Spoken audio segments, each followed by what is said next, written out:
Salut et bienvenue à Études bibliques en ligne.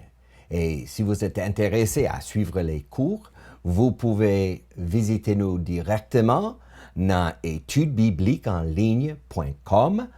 Aujourd'hui, nous allons étudier les sentiments du Christ et à mieux comprendre les principes bibliques pour devenir comme Jésus-Christ. Bienvenue à Études bibliques en ligne. Nous désirons que vous puissiez grandir spirituellement et avoir une relation et un rapport avec le Seigneur qui est intime et personnel. Ce soir, nous allons continuer notre étude dans les sentiments du Christ. Et nous en parlerons de 3 étapes dans le développement de l'Esprit de Christ. La première étape, c'est la volonté. Vous devez décider et déterminer sur quoi vous réfléchirez. Notre action doit être « affectionnez-vous aux choses d'en haut et non à celles qui sont sur la terre ». La première chose que nous avons besoin de faire dans notre marche avec le Seigneur, c'est décider que nous allons le faire, de mettre un temps à part pour méditer la parole de Dieu, pour étudier la parole de Dieu, pour laisser Dieu nous parler et encore pour parler avec le Seigneur. C'est quelque chose qui est absolument essentiel. C'est une vie de dévotion, une vie de méditation. La Bible nous montre clairement qu'il faut méditer la parole de Dieu jour et nuit. Il faut prier sans cesse. Et c'est cette idée que nous voyons ici. Lorsque nous parlons de ce concept de la volonté, il y a un verset qui est vraiment clé que nous allons voir maintenant. Au reste, frères, que tout ce qui est vrai, tout ce qui est honorable, tout ce qui est juste, tout ce qui est pur, tout ce qui est aimable, tout ce qui mérite l'approbation, ce qui est vertueux et digne de louange, soit l'objet de vos pensées. Sur quoi pensez-vous? Si vous regardez la télévision ou vous écoutez le radio, sans doute vos pensées ne sont pas vraiment fixées sur le Seigneur. Mais Dieu désire que nous fixons nos pensées sur lui, que nous pensons aux choses qui peuvent nous élever et nous aider à marcher avec le Seigneur. Mais nous ne le faisons pas seulement parce que quelqu'un nous dit de le faire. Il faut que nous nous décidions de faire ce que Dieu nous a demandé de faire, de le mettre à part dans notre vie et de dire, Seigneur, de la même façon que tu m'as mis à part pour le salut, maintenant je veux mettre ma vie à part pour te suivre et afin de glorifier ton nom. Deuxième étape, c'est la croissance. Le principe que nous voyons là, c'est un fleuve.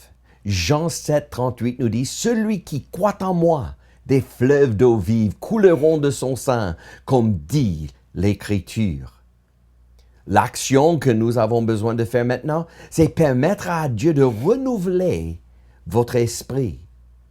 Romains 12, 2 dit, « Ne vous conformez pas au siècle présent, mais soyez transformés par le renouvellement de l'intelligence, afin que vous discerniez quelle est la volonté de Dieu, ce qui est bon, agréable et parfait. » Dieu ne veut pas cacher sa volonté.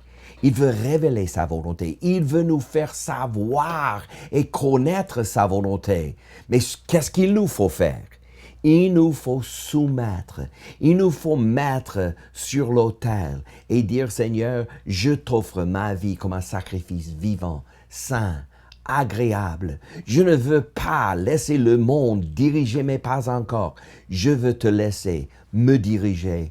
Je veux te servir. Je veux te suivre. Et lorsque nous faisons cela, nous pouvons vraiment commencer à comprendre quelle est la volonté de Dieu, ce que Dieu veut pour notre vie. Et lorsque nous commençons à comprendre la volonté de Dieu et nous commençons à vivre dans ce que Dieu veut pour notre vie, nous aurons une vie vraiment abondante, une vie qui a un but, qui fait sens, qui a une direction. Et c'est quelque chose qu'il nous faut tous faire. La troisième étape, c'est l'étape de la qualification, le principe d'être prêt. Nous devons être prêts pour la bataille. L'action que nous voyons là, c'est pourquoi saignez les reins de votre entendement, soyez sobres et ayez une entière espérance dans la grâce qui vous sera apportée lorsque Jésus-Christ apparaîtra. 1 Pierre 1,13. Ici, nous voyons une image d'un soldat. Et dans cette époque, on avait des robes. Et de courir avec une robe, c'est quelque chose d'inouï, quelque chose de très difficile. Mais ce qu'ils ont fait à cette époque, ils ont saigné leurs reins. Ils ont pris la robe et ils l'ont marrée dans leur ceinture afin de pouvoir courir. Qu'est-ce que cela nous montre? C'est cette idée de préparation, d'être prêt pour la bataille, de pouvoir se déplacer avec vitesse de la façon dont Dieu veut que nous nous déplacions. C'est quelque chose d'essentiel que nous soyons prêts. Nous savons pour n'importe quoi dans la vie, il y a des examens. Et c'est exactement ce que Dieu fait pour nous. Il nous fait passer des tests. Mais pour passer un test, que faut-il faire? Il faut faire des recherches, il faut étudier, il faut se préparer. Maintenant, j'espère que cette semaine, vous vous y mettrez à ces buts de décider que tu feras exactement ce que Dieu veut dans votre vie. Deuxièmement, que cette semaine, tu laisseras les fleuves d'eau vive couler dans votre vie, de vous nettoyer, de vous laver, afin que vous soyez prêts à faire ce que Dieu te demande à faire. Si vous aimez ce genre d'études bibliques, nous vous encourageons de visiter nous à étudesbibliqueenligne.com afin de trouver les cours et de grandir spirituellement.